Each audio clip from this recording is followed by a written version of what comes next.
Hi, I'm Mohamed Arab and welcome to Modeling Jewelry in Rhino Intermediate level. In this course, we will look at some of the many techniques used to model jewelry. First, I will explain the tools that I use to model every day. But the best way to learn jewelry modeling is to practice. So we will build different pieces of jewelry in this course. I will guide you through every step from how to use different types of stone settings and all the way to add finishing touch that make your model ready for production.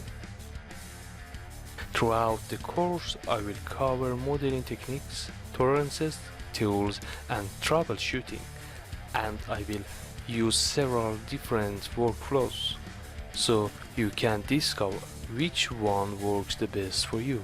Now, let's get started.